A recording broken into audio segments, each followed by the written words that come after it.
لله رب العالمين والعاقبة للمتقين والصلاة والسلام على سيد الأنبياء والمرسلين سيدنا محمد وآله وأصحابه أجمعين. أما بعد فأعوذ بالله من الشيطان الرجيم. بسم الله الرحمن الرحيم. لم يكن الذين كفروا من أهل الكتاب والمشركين منفكين حتى تأتيهم البينة رسول من الله يتلو صحفا مطهرة فيها كتب قيمة وما تفرق الذين أوتوا الكتاب إلا من بعد ما جاءتهم البينة وما أمروا إلا ليعبدوا الله مخلصين له الدين حنفاء ويقيموا الصلاة ويؤتوا الزكاة وذلك دين القيمة. إن الذين كفروا من أهل الكتاب والمشركين في نار جهنم خالدين فيها أولئك هم شر البرية. إن الذين آمنوا وعملوا الصالحات أولئك هم خير البرية. جزاؤهم عند ربهم جنات عدن تجري من تحتها الأنهار خالدين فيها أبدا رضي الله عنهم ورضوا عنه ذلك لمن خشي ربه. صدق اللہ العظیم. محترم دوستوں، بزرگوں، بھائیوں، قرآن پاک کی یہ سورۃ البینہ شروعات تو گزشتہ بدھ کو ہوئی ہے اور اس سے متعلق ابتدائی باتیں گزشتہ میں بیان کر دی گئی. آگے آیتوں کا ترجمہ اور اس سے متعلق کچھ اس کی تفسیر عرض کی جائے گی. پہلی آیت جس میں اللہ تبارک و تعالی نے اللہ کے نبی علیہ السلام کی آمد کی وجہ بیان فرمائی. اللہ کے نبی کو دنیا میں آنے کی ضرورت کیوں پیش آئی، کس وجہ سے اللہ تبارک و تعالی نے اپنے نبی کو دنیا میں مبعوث فرمایا اور اس کی حاجت اور ضرورت کتنی تھی، اس کا ذکر کرتے ہوئے اس آیت میں بتلایا گیا کہ جس وقت اللہ کے نبی علیہ السلام تشریف لائے دنیا میں، اس وقت جہالت انتہا کو پہنچی ہوئی تھی. ایک دوسرے پر ظلم و زیادتیاں ہوتی تھی، لوگ کچھ جانتے نہیں تھے، زندگی گزارنے کا طور طریقے کا پتہ نہیں تھا، حتیٰ کہ حرام اور حلال کی تمیز نہیں تھی، اور ایک دوسرے پر ظلم اور زیادتیاں کر کے خوشیاں منایا کرتے تھے. جیسے روایتوں میں آتا ہے کہ دور جاہلیت میں ان کا حال یہ تھا کہ وہ غلام کو کھڑا کر کے اس کی آنکھوں میں تیر کا نشانہ بنایا کرتے. جب اس کی آنکھ میں تیر لگتی اور وہ آنکھ پھوٹ جاتی، خون نکلتا، وہ تڑپتا تھا، تو یہ تالیاں پیٹتے تھے اور یہ خوشیوں سے ناچتے تھے، چیختے چلاتے تھے، جیسے سیٹیاں بجاتے ہیں، ناچنے ہنگامہ کرنے والے کرتے، ایسی خوشیاں منایا کرتے تھے. حالانکہ ایک جاندار، ایک انسان کے ساتھ بے حرمتی کا معاملہ ہے، ظلم اور زیادتی کا معاملہ ہے. یہ اس جیسے عمل کا تصور بھی نہیں ہو سکتا ہے، مگر وہ کرتے تھے. ایسے ہی نہیں ہے، بے شمار اس طرح کی مثالیں تھیں.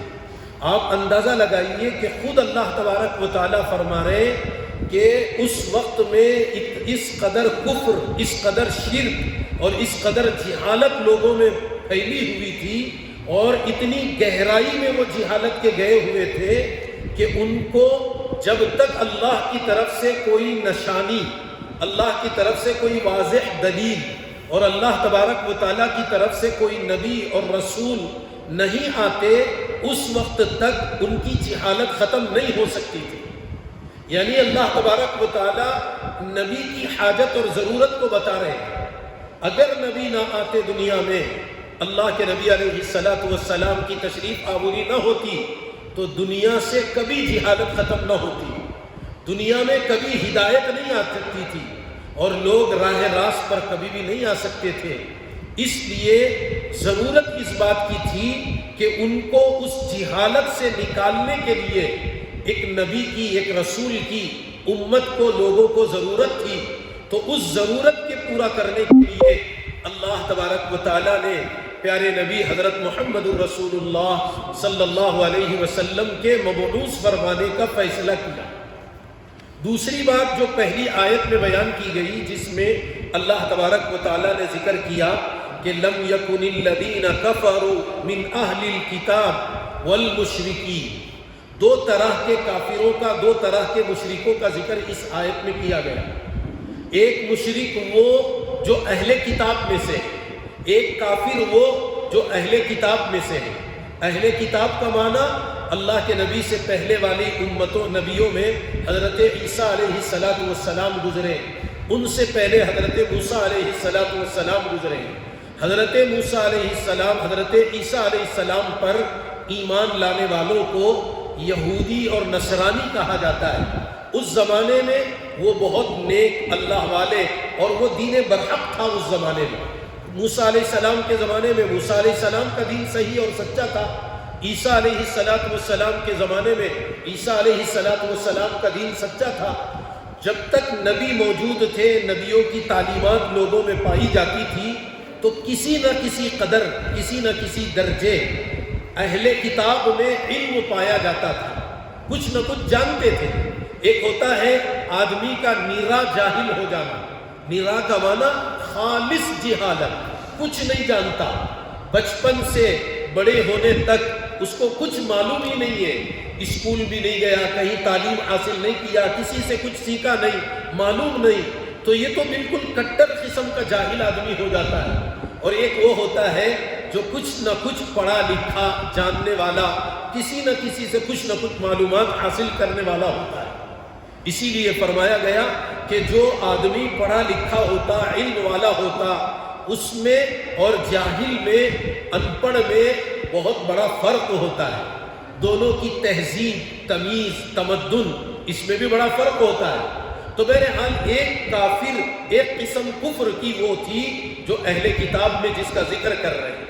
جب تک حضرت موسیٰ علیہ السلام، حضرت عیسیٰ علیہ السلام کی تعلیمات صحیح طریقے سے امت میں رائج رہی، اس وقت تک وہ لوگ سچے ایمان والے سمجھے جاتے تھے۔ جب تک وہ نبیوں کی اتباع کرتے رہے، وہ سچے مسلمان اور سچے عیسیٰ علیہ السلام اور موسیٰ علیہ السلام کے ماننے والوں میں شمار کیے جاتے تھے۔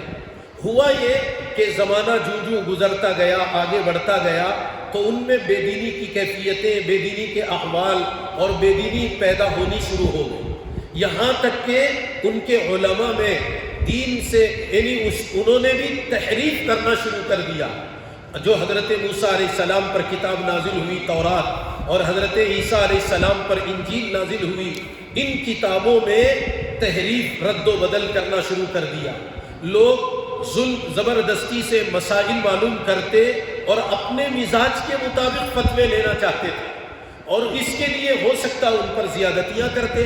جیسے مثال بتا رہا ہوں میں، موجودہ زمانے میں آج کل ہم لوگ مسائل معلوم کر رہے ہیں، اور ہم مسئلہ معلوم کر کے چاہتے یہ ہے کہ ہمارے مزاج کے مطابق فیصلہ ہو، ہمارے مزاج کے مطابق فتویٰ دیا جائے، ہمارے مزاج کے مطابق مسئلہ بتایا جائے۔ اگر ہمارے مزاج کے خلاف فتویٰ آتا ہے، ہمارے مزاج کے خلاف مسئلہ بتایا جاتا ہے، مثلا میں نے ایک آدمی سے ایک سوال کیا، بھئی یہ اس مسئلے میں کیا کرنا ہے، اب مجھے اس کا جواب دیا گیا، تو ہوتا یہ ہے کہ اگر میرے مزاج کے مطابق ہے تو میں قبول کرتا ہوں، ورنہ تو میں کہوں گا کہ نہیں، تم نہ معلوم نہیں، یہ سب مسائل، اس میں ذرا دوسرا ہے، یہ ہے، فلاں ہے، اب کسی اور کے پاس جا رہے ہیں، پھر وہاں سے نہیں سمجھ میں آیا، پھر تیسرے کے پاس جا رہے ہیں۔ اس کا مطلب کیا ہوتا ہے؟ اس کا مطلب یہ ہے کہ آپ اپنے مزاج کے مطابق بات سننا چاہتے ہیں، اور جب اپنے مزاج کے خلاف ہوتی ہے بات تو آپ اس کو قبول کرنے تیار ہیں۔ ہو سکتا ہے اس زمانے میں بھی یہی حالات اور یہی کیفیتیں بدل گئی، اور اس میں بسا اوقات ایسا بھی ہوتا ہے جیسے موجودہ زمانے میں بھی ہوتا ہے کہ کسی کو کچھ پیسے دے دیے، کوئی لالچ دلا دی گئی اور اس سے کہا گیا کہ آپ ہمارے مطابق فیصلہ کر دیجیے، ہمارے مطابق فتویٰ دے دیجیے، تو اس طرح اس زمانے میں علماء نے، ان کے علماء تحریف کرنا شروع کر دیے، تو کتابوں میں، تورات میں، انجیل میں تبدیلیاں پیدا کر دی گئی، اور پھر اس کے بعد ان میں بھی یعنی ان کے اندر بھی بے دینی کا مزاج بنتا چلا گیا۔ تھے تو وہ مسلمان لیکن ان کی زندگی میں دین نہیں تھا، جیسے آج بھی اللہ معاف فرمائے کتنے ہم میں سے ایسے مسلمان ہیں جو بس نام کے اعتبار سے مسلمان ہیں، نہ زندگی میں نماز ہے، نہ روزہ ہے، نہ تلاوت، نہ عبادت، کوئی چیزیں نہیں ہے، بس نام کو مسلمان بن کے گزار رہے ہیں۔ تو جب اس طرح ان کے اندر برائیاں پیدا ہو گئی اور غلط راستے پہ چل پڑے، اب اس کے بعد ایک زمانہ ایسا آیا کہ جو بالکل ان کے اپنی کتابوں میں رد و بدل انہوں نے کر لیا تھا، جس کے نتیجے میں بعد میں آنے والے جو بدلی ہوئی چیزیں تھیں وہی صحیح سمجھنے لگے۔ مثال بتا دوں میں آپ کو کہ قرآن میں، تورات میں، انجیل میں قرآن یعنی شراب، زنا اور اس طرح چوری وغیرہ کو حرام بتایا گیا، مثلا خنزیر کے استعمال کرنے کو۔ اس کے لیے عربی میں اس زمانے یعنی عربی کے الفاظ ہوتے تھے لا تشربوا القمر، مثلا لا تأکلوا الخنزیر۔ اب یہاں دیکھیے اس میں ہوتا کیا، لا کا لفظ آنے سے ترجمہ ہوتا ہے کہ بھئی شراب نہ پیو، خنزیر نہ کھاؤ۔ اگر لا نکال دیے تو کھاؤ کے معنی میں آ جاتا ہے۔ نفی کا ایک حرف، ایک کلمہ نکال دیے، معنی بدل گیا۔ اب اس ایک کو نکال کر کے ان لوگوں نے بنا دیا کہ دیکھو اللہ نے خود قرآن میں شراب پی، قرآن کا معنی آسمانی کتاب میں شراب کا حکم دیا، خنزیر کھانے کا حکم دیا اور نعوذ باللہ اس کی اجازت دی۔ ابتدا میں تو تھوڑا سا کچھ جاننے والے لوگ تو جھجک ہوتی ہے، بعد میں تو ایک زمانہ جب گزر جائے گا تو اس کے بعد ان کو پتہ بھی نہیں چلتا۔ جیسے اللہ معاف فرمائے آج بھی ایک بہت بڑی تعداد یعنی دنیا کے اندر یہود اور نصارہ کی ہوتی ہے، اور وہ بڑے شوق سے ان چیزوں کا استعمال کرتے ہیں، اور اس کو بلکہ وہ ثواب اور ایک اچھا عمل سمجھ کر کے وہ کام کرتے ہیں، جبکہ وہ چیزیں غلط ہیں، وہ قرآن کے اور اللہ کے حکم کے خلاف چیزیں ہیں، مگر تبدیل کر کے ان کو دے دی گئی۔ اب اس طرح بہت سی چیزیں بدل دی گئی۔ تو دیکھیے لیکن اس کے بعد ہوا یہ کہ ان کی بھی نسلیں چلی دنیا کے اندر، تو جس کی وجہ سے ان کو اہل کتاب ابھی بھی کہا جاتا ہے، اہل کتاب کہا جاتا ہے ان کو جو یہود اور نصارہ والے ہیں، اور یہ اس وجہ سے کہ ان کے نبیوں کو اللہ نے کتاب عطا فرمائی، حضرت موسیٰ علیہ السلام کو، حضرت عیسیٰ علیہ السلام کو، تو ان میں بھی آگے چلتے چلتے شرک پیدا ہو گیا، کفر کا مزاج بن گیا، اللہ کی نافرمانیاں آ گئی اور جہالت ان میں بھی پیدا ہو گئی۔ تو اس پہلی آیت کے پہلے حصے میں جس میں من اہل الکتاب جو کہا گیا، لم یکن الذین کفروا من اہل الکتاب، یہ اہل کتاب سے یہ لوگ مراد ہیں جو حضرت موسیٰ اور حضرت عیسیٰ علیہ السلام کے فالو کرنے والے، ان کو ماننے والے۔ یہ ساری تفصیلات میں نے آپ کو اس لیے بتائی کہ اگر ہم مثال کے طور پر میں یہ کہہ دوں کہ موسیٰ علیہ السلام کے ماننے والے، عیسیٰ علیہ السلام کے ماننے والے کافروں کی بات ہو رہی، تو آپ سوچیں گے حضرت موسیٰ علیہ السلام بھی تو سچے نبی تھے، حضرت عیسیٰ علیہ السلام بھی تو سچے نبی تھے، ان کے ماننے والوں میں بھی بہت سچے اور نیک اللہ والے گزرے ہیں۔ تو یہاں اصل میں یہ بتانا ہے کہ جب نبیوں کا سلسلہ گزر گیا، ایک زمانہ ہو گیا دنیا کے اندر، اور ان میں بھی کفر اور ان میں بھی شرک پیدا ہوا، اس زمانے کے کافروں کی بات ہو رہی ہے۔ موسیٰ علیہ السلام اور عیسیٰ علیہ السلام کے ابتدائی زمانے والے ایمان والوں کی یا ابتدائی زمانے والے اہل کتاب کی بات یہ نہیں چل رہی، وہ تو سچے تھے، وہ تو اچھے اور پکے مسلمان تھے۔ بات جو ہو رہی ہے وہ بات کے، خاص کر اللہ کے نبی کے زمانے میں جو اہل کتاب کے خاندان کے جو لوگ رہا کرتے تھے ان کا ذکر کیا جا رہا، ورنہ نبی کے زمانے والے لوگوں کی بات یہاں نہیں ہو رہی۔ نبی کے زمانے کے لوگ تو وہ تو ایمان والے تھے، حضرت موسیٰ علیہ السلام ہو، حضرت عیسیٰ علیہ السلام ہو، لیکن موسیٰ علیہ السلام کا زمانہ تو بہت پہلے کا، عیسیٰ علیہ السلام کا زمانہ بعد کا۔ عیسیٰ علیہ السلام کے زمانے سے اللہ کے نبی کے زمانے کے بارے میں فترت کا جو زمانہ محدثین نے، مفسرین نے جو لکھا ہے وہ تقریباً 500 سال کا زمانہ گزرا ہے۔ ظاہر سی بات ہے 5 پیڑھیاں کم سے کم اس میں بدل جاتی ہیں، اور اس کی وجہ سے کتنی تبدیلیاں پیدا ہو جاتی ہیں۔ آج بھی دیکھو، آج سے 15 20 25 50 سال پہلے جو دینی ماحول ہمارے درمیان میں پایا جاتا تھا، آج کتنی تبدیلیاں اس کے اندر پیدا ہو گئی۔ زمانہ گزرتے گزرتے، خاص کر 10 15 20 سال کا جو زمانہ ابھی گزرا ہے، کتنی تیزی سے کروٹ لے لیا، سوچ بھی نہیں سکتے، اندازہ بھی نہیں کر سکتے کتنی تیزی سے تبدیلی لوگوں کے اندر پیدا ہو گئی۔ بلکہ میں آپ کو ایک درمیان میں، جو اس عنوان سے نہیں ہے، لیکن ایک بات میں آپ کو ضروری سمجھتا ہوں، کل سے اس کے بارے میں بہت زیادہ اس سلسلے میں فکر ہو رہی تھی۔ میں آپ کو مثال بتاؤں کہ دیکھیے، کل رات کتنا ہنگامہ پورے شہر کے اندر برپا کیا گیا، کس مقصد سے کیا جا رہا، کرنے والے کو پتہ نہیں ہے کہ کیا کر رہا ہے اور اس کو کیا ملا۔ رات بھر اگر کوئی آدمی ناچتا ہے، گاتا ہے اور ہنگامہ کرتا ہے، شور شغب کرتے ہیں، مجھے ایسا لگ رہا کہ شاید یہ قوموں کے مزاج کو بدلنے کا یہ ایسے حربے ہوتے ہیں۔ آپ دیکھو، شاید اتنے مسلمان کسی نماز کے لیے، عید کے موقع پر یا کسی اچھے دینی کام کے لیے اتنا سڑکوں پہ نہیں نکلے ہوں گے جتنا بلا وجہ بے مقصد کے ہنگامے کے لیے روڈوں پہ نکلے ہمارے کتنے نوجوان۔ اور آپ غور کیجئے، جو رات میں ہنگامہ کرنے کے بعد آج فجر کی نماز کتنوں کی قضا ہو گئی ہوگی، اور کس پر کوئی اثر بھی آیا ہوگا کہ کیا ہماری نمازیں جو قضا ہوئی، اس کا کیا بدل ہمارے پاس ہے۔ دیکھو، یعنی میں آپ سے یہ عرض کرنا چاہ رہا ہوں کہ قوموں کے اندر جو تبدیلیاں پیدا ہو رہی غیر محسوس طریقے سے، مرد، عورتیں، بچے، جوان، بوڑھے، سب پر اس کا نشہ چھا جا رہا ہے، سب اس سے متاثر ہوتے چلے جا رہے ہیں، اور اتنی اہمیت دی جا رہی جیسے کوئی بہت بڑا دین کا کام ہے، کوئی بہت بڑا خیر کا کام ہے۔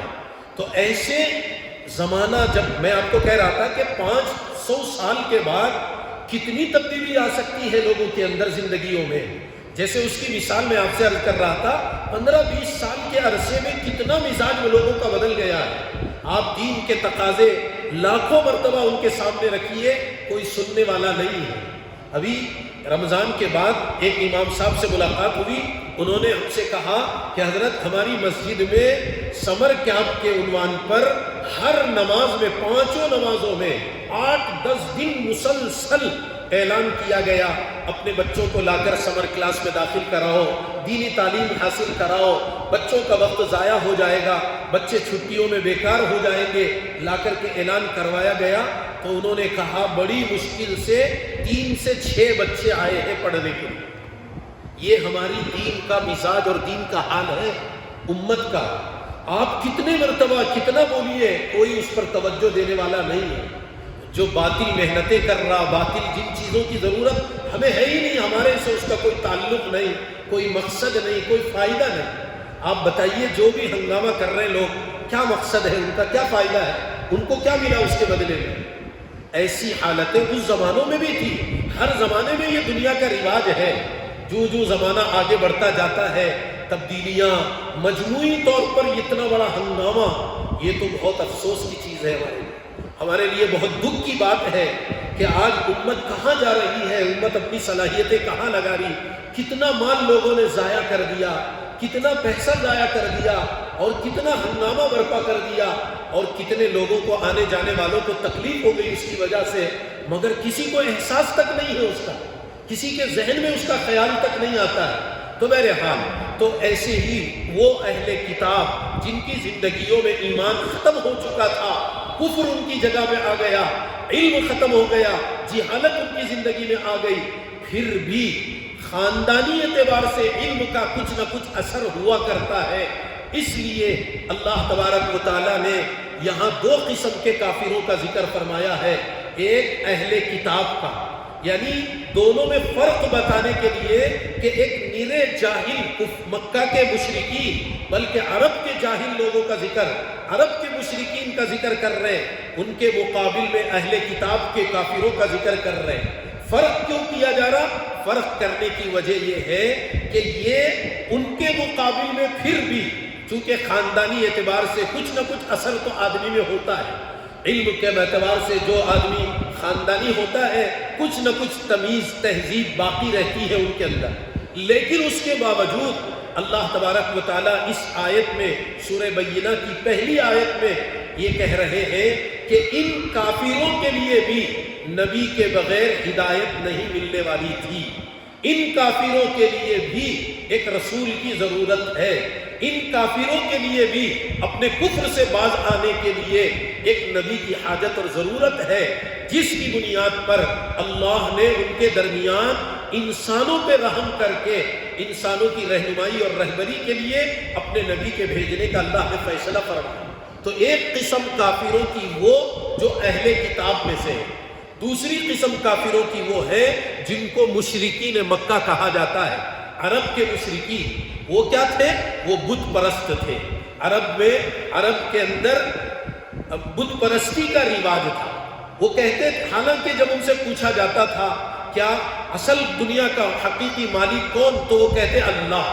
جی قرآن پاک میں اللہ تبارک و تعالیٰ نے جگہ جگہ مشرکین مکہ کا حال بیان کرتے ہوئے فرمایا، کبھی وہ سمندر کے سفر کرتے، کبھی وہ خشکی میں سفر کرتے، اس سفر کے دوران کوئی مصیبت آ جاتی، خاص کر 21ویں پارے میں اللہ تبارک و تعالیٰ نے ان کافروں کا ذکر، مشرکین مکہ کا ذکر کرتے ہوئے فرمایا کہ سمندر کی موجوں میں جب ان کی کشتیاں پھنس جایا کرتی تھی تو اس وقت اللہ کو پکارا کرتے تھے، اپنے بت ساتھ رکھتے تھے، سفر میں بت رکھا کرتے تھے، وہ یہ بچانے والا، یہ روزی والا، اور یہ فلاں والا، یہ فلاں والا، یہ فلاں والا، لیکن جب حقیقی مصیبت میں پھنس جاتے تھے کسی بت کو نہیں پکارتے تھے، اللہ کو پکارتے تھے، اور اللہ تبارک و تعالی ان کو نجات بھی دیتے تھے۔ جیسے ہی ان کو نجات ملتی باہر آتے، پھر وہی اپنا پرانا حال تھا کہ وہی بتوں کی پوجا میں لگ جایا کرتے تھے۔ لیکن وہ یہ کہتے تھے کہ اللہ اکیلے ہمارے کام نہیں بنا سکتے، اللہ ہماری ضرورت پوری نہیں کر سکتے، اللہ تبارک و تعالیٰ کو ضرورت ہے کسی کے معاون کی، تعاون کرنے والے کی۔ تو انہوں نے کچھ بت بنا لیے، کسی کا نام لات، کسی کا نام عزا، کسی کا نام منات، کسی کا نام حبل، اور کسی کا کچھ نام رکھ لیا گیا۔ اب اس دوران تھوڑا سا اشارہ میں کر دوں، عرب میں اصلاً بنیادی طور پر عرب میں شرک نہیں تھا، کفر نہیں تھا، بت پرستی عربوں میں نہیں تھی۔ چونکہ بات آئی تو میں ذکر کر دوں، اس میں عربوں کے اندر یہ چیز نہیں تھی۔ عربوں میں جو ان کی جو تہذیب اور تمدن تھی وہ حضرت ابراہیم علیہ السلام کی تہذیب اور تمدن تھی۔ ابراہیم علیہ السلام، حضرت اسماعیل علیہ السلام، حضرت اسحاق علیہ السلام، یہ مکے میں رہنے والے، انہی کے ذریعے مکے کو بسایا گیا، اور وہ لوگ توحید پرست تھے ابتدا سے ہی، شروع سے ان کے اندر۔ پھر بھی اسی لیے بتایا گیا آج بھی الحمدللہ عربوں میں توحید اور وحدانیت کو اللہ نے مضبوط رکھا ہے۔ تو میرے حال ہوا یہ کہ وہ دین ابراہیمی پر چلنے والے تھے، اور چلتے چلتے ہوا یہ کہ یہ تاجر لوگ تھے، تجارت کے لیے مختلف علاقوں میں جاتے تھے، خاص کر جیسے سورہ قریش کے ذریعے سے آپ کو بتایا گیا تھا کہ یہ لوگ یمن اور ملک شام کا سفر زیادہ کرتے تھے تجارتی غرض کو لے کر۔ یمن یعنی سردی کے زمانے میں گرم علاقے میں جاتے، گرمی کے زمانے میں سرد علاقے میں جایا کرتے تھے۔ تو اس زمانے میں عمر ابن لوحی قریش کا ایک بڑا سرداروں میں سے گزرا ہے۔ وہ ایک مرتبہ یمن کو تجارت کے لیے گیا، یمن میں لوگوں کو دیکھا کہ بھائی آپ یہاں، ان لوگوں نے دیکھا کہ وہاں کچھ لوگ بت کی پوجا کر رہے ہیں، عبادت کر رہے ہیں۔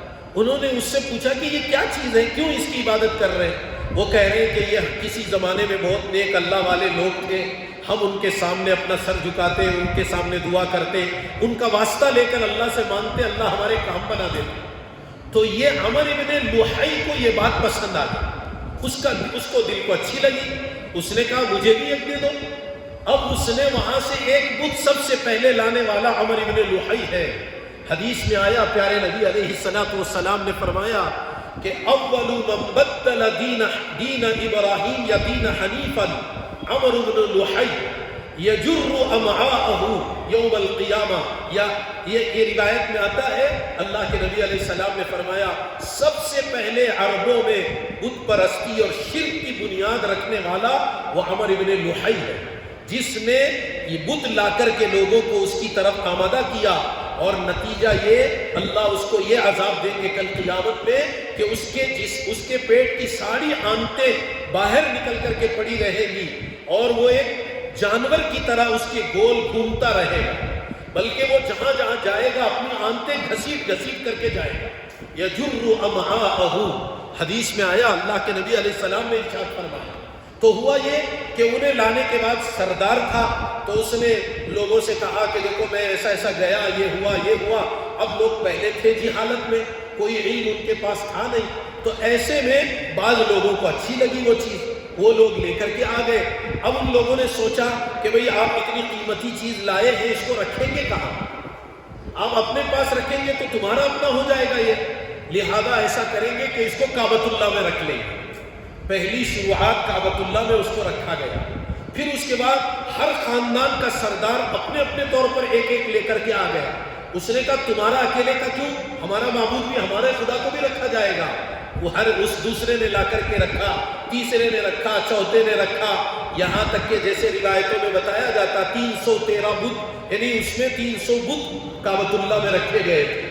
اب یہ تو ابتدا میں تو تھوڑا جھجک ہوتی ہے، جب زمانہ آگے بڑھتا گیا، جو بڑھتے چلے گئے، ہوا یہ کہ ایک بڑی تعداد بتوں کی کعبۃ اللہ میں جمع ہو گئی۔ اس طرح وہ لوگ، شرک ان کے اندر شروع ہوا، اس کا طریقہ یہ بنا، اس کے لیے تفسیروں میں لکھا گیا ہے کہ ہوا یہ کہ جب ان کا کوئی کام ہوتا تو وہاں وہ جاتے کعبۃ اللہ کے پاس اور ان بتوں سے اس کی مدد مانگتے۔ کسی نے ان کو بتایا خالی مدد مانگنے سے کام نہیں چلے گا، ان پر کچھ چڑھاوا بھی کرنا چاہیے۔ اب کسی نے چادر چڑھوا دیا، کسی نے کچھ کر دیا۔ اب چلتے چلتے چلتے وہ ایک سلسلہ بت پرستی کا مستقل ایک عمل لوگوں کے درمیان میں شروع ہو گئے۔ اس طرح عربوں میں بت پرستی کا سلسلہ شروع ہوا، جس کو عمر ابن لحی نے شروع کروایا۔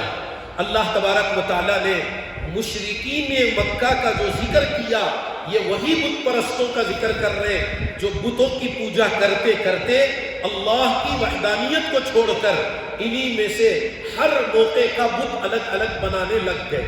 یہاں تک کہ کھانے پینے کی جو چیزیں ہوا کرتی تھی ان کے بھی بت بنا لیا کرتے تھے۔ ان کے بت بنا کر کے سفر میں جاتے ہوئے اپنے کھانے کا بت الگ ہوتا، پانی کے نام کا الگ ہوتا، سفر کی پریشانی والا الگ ہوتا، الگ الگ مختلف رواج لوگ ان کے درمیان میں ہو گئے۔ ایک صحابی رضی اللہ تعالیٰ عنہ فرماتے ہیں کہ میرے ایمان لانے کا، میری خوش نصیبی یہ ہے کہ میرے ایمان لانے کا میرا بت ذریعہ بن گئے۔ صحابہ نے پوچھا کہ بھئی یہ کیا مذاق کر رہے ہیں آپ، بت ایمان لانے کا ذریعہ کیسے بنے گا؟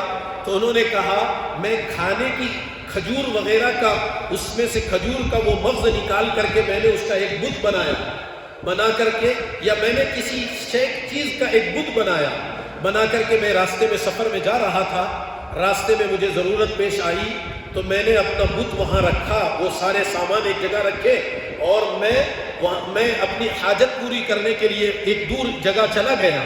لیکن جب میں واپس آ کر کے دیکھا تو ایک لومڑی میرے بت پہ پیشاب کرنے لگی۔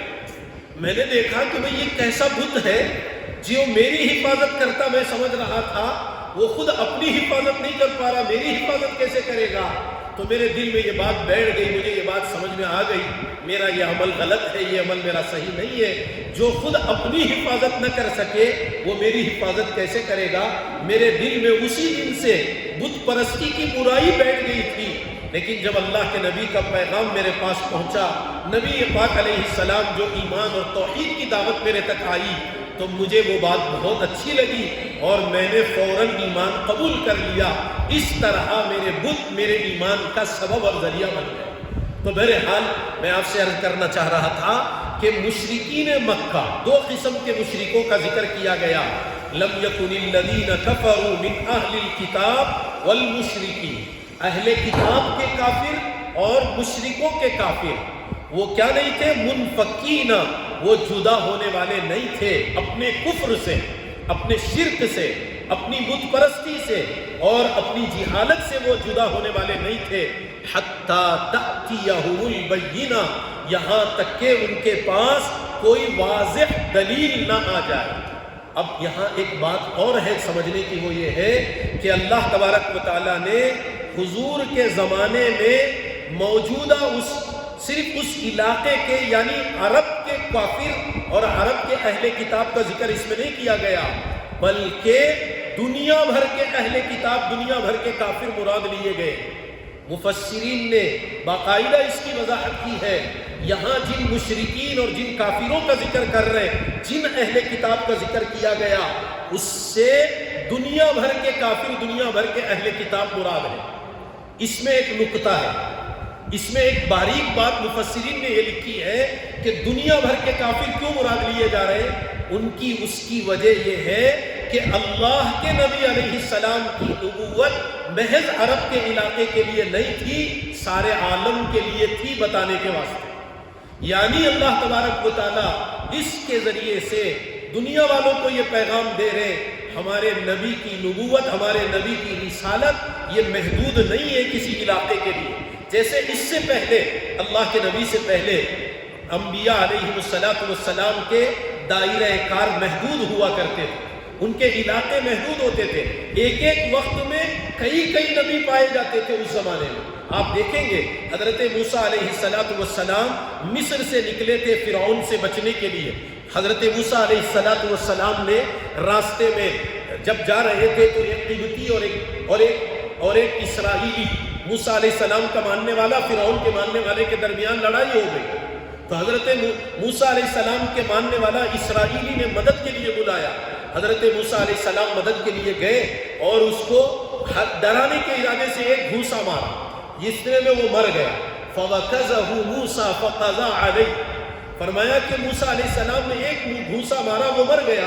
حضرت موسیٰ علیہ السلام پریشان ہو گئے، انہوں نے کہا کہ پروردگار میرے سے غلطی ہو گئی یہ عمل۔ لیکن فرعون تک جب یہ بات پہنچی کہ بھئی ہمارے آدمی کو قتل کر دیا کسی نے، کون مارا نہیں معلوم تھا لوگوں کو، تو اس کے بعد ہوا یہ کہ اگلے دن پھر وہی اسرائیلی دوسرے قبطی سے لڑنے لگا۔ اس نے پھر موسیٰ علیہ السلام کو آواز دی کہ دیکھو آج یہ نہیں لڑ رہا۔ حضرت موسیٰ علیہ السلام اپنے آدمی کو ڈرانے کے ارادے سے آگے گئے کہ بھئی کیا تو روزانہ یہی کام کرتا رہے گا، روز لڑتے جھگڑتا رہے گا؟ تو یہ ارادے سے حضرت موسیٰ علیہ السلام آگے بڑھے تو اس نے فوراً کہہ دیا کہ کیا کل اس کو مارے جیسا آج مجھے مارتی کیا تمہیں؟ جیسے ہی یہ بات اس قبطی نے سنا، فوراً وہ فرعون کے دربار پہنچا اور جا کر کے سنا دیا کہ موسیٰ علیہ السلام کل کے قاتل ہیں۔ اب جیسے ہی پتہ چلا، اس نے فوراً اپنی میٹنگ کی اور اس میٹنگ میں حضرت موسیٰ علیہ السلام کے نعوذ باللہ قتل کرنے کا فیصلہ کیا۔ قرآن پاک میں سورہ قصص میں اللہ تعالیٰ نے 20ویں پارے میں یہ ساری تفصیلات بیان فرمائی۔ تو وہاں ہوا یہ، حضرت موسیٰ علیہ السلام کے قتل کا جب فیصلہ ہوا تو انہی میں سے ایک آدمی دوڑتا ہوا آیا اور آ کر کے موسیٰ علیہ السلام سے کہنے لگا آپ یہاں سے فوراً نکل کر کے چلے جائیں، قوم نے اب آپ کے قتل کرنے کا فیصلہ کر لیا۔ حضرت موسیٰ علیہ السلام اس موقع پر وہاں سے مصر سے نکلے مدین کی طرف گئے۔ موسیٰ علیہ السلام کو یہ نہیں معلوم تھا کہ مجھے کہاں جانا، کیا کرنا، کیا رہنا، لیکن نکلے اور وہ مدین کی طرف گئے۔ وہاں دیکھا کہ کچھ لوگ اپنی بکریوں کو، جانوروں کو پانی پلا رہے، دو لڑکیاں ایک جانب میں کھڑی ہیں، تو وہ ساری تفصیل واقعہ ہیں۔ تو اس میں ہوا یہ کہ حضرت موسیٰ علیہ السلام نے وہ لڑکیوں کی مدد کی اور ان کو جلدی سے پانی وہاں سے نکال کر پانی پلا دیا ان کی بکریوں کو۔ وہ گھر گئے تو وہ حضرت شعیب علیہ السلام کی بیٹیاں تھیں۔ تو میں عرض کر رہا تھا ایک وقت میں کئی انبیاء موجود ہوا کرتے تھے۔ حضرت موسیٰ علیہ السلام اگرچہ ابھی نبی نہیں بنے، اب اس کے 8-10 سال کے بعد ان کو نبوت ملی ہے، لیکن بیک وقت پائے جا رہے نبی۔ تو نبی بیک وقت کئی ہونے کا مطلب یہ کہ ان کے علاقے محدود ہوا کرتے تھے۔ اس آیت کے ذریعے بہت باریک انداز میں اشارہ اس بات کی طرف کیا گیا کہ ہمارے نبی محض عرب کے لیے نہیں آئے ہیں، محض کسی علاقے کے لیے نبی نہیں بن کر کے آئے، بلکہ سارے عالم کے لیے اللہ نے ہمارے نبی کو نبی بنا کر کے بھیجا ہے۔ وَمَا أَرْسَلْنَاكَ إِلَّا كَافَّةً لِلنَّاسِ بَشِيرًا، اللہ کہتے ہیں کہ ہم نے آپ کو ساری انسانیت کے نبی بنا کر کے بھیجا ہے، حتیٰ کہ قیامت تک اللہ کے نبی کی ہی نبوت چلے گی، کوئی اور نبی آ نہیں سکتا۔ اگر نعوذ باللہ کوئی دعویٰ بھی کرے گا تو وہ جھوٹا کہلائے گا، دجال اور یعنی مکار اور فریبی کہلائے گا، مگر ہمارے نبی کی نبوت ہی چلے گی آخر تک، اور ساری انسانیت کی رہبری رہنمائی اور سب کی کامیابی کا مدار نبی کے طور و طریقے اور نبی کے سنتوں پر، آپ کے بتائے ہوئے راستے پر چلنے میں ہی کامیابی ہے۔ اس کے بغیر کبھی کسی کو کوئی کامیابی نہیں مل سکتی۔